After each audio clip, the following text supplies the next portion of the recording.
What's cracking, guys? Omar Yusuf here, out in the African savannah, just hunting wild dingoes. Crikey. And this video, I want to talk about something cool, a recent meta-analysis by my boy, Dr. Brad Schoenfeld and James Krieger.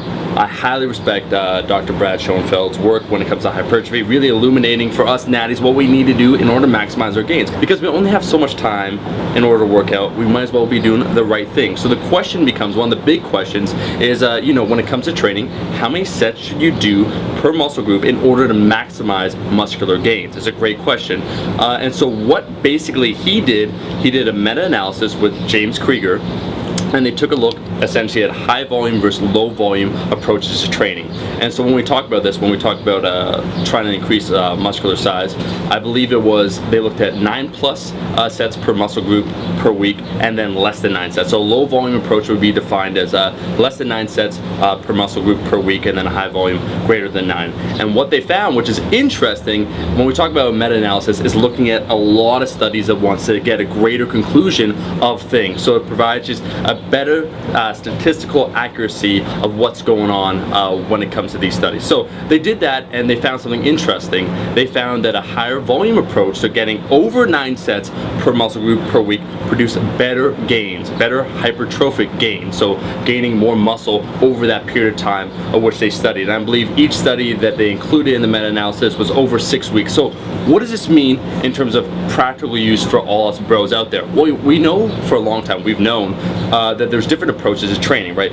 Mike Metzer, he was a huge advocate of low volume training, which means doing like 1 set just like to absolute failure. And then you'd see other guys like Serge Nubret try and do a high volume approach to training. And you would notice that both individuals would gain a lot of size. But for us natties out there, what would be the best route? So when they looked at the study, I believe it was like a 5.8% increase in the low volume group. So they still got gains. And that's why when we see these things, when we see individuals train, people will experience results, but it's how do we optimize those results? So they got like, I think, 5.8% increase in terms of size. But when we looked at the higher volume approach, it was at least 8%, approaching 9%. So it's a big chunk of change difference. Now, what can we take away from this, and what are the practical implications for all us bros out there that just want to build some muscle? As you guys probably know, I've been for a long time an advocate of higher volume training, but of course there is definitely, an inverted curve to this. There's only so much volume you can handle in any given workout, and that's the issue, is that if you approach too much volume, you'll essentially burn your body out. There's a maximum amount of recoverable volume, so how much should you do?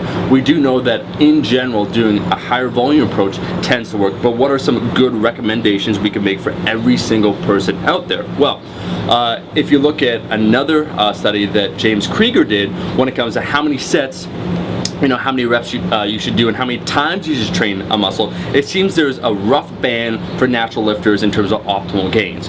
So the short answer is doing 10+ sets per muscle group seems to be better than doing less than 10 sets per muscle group per week.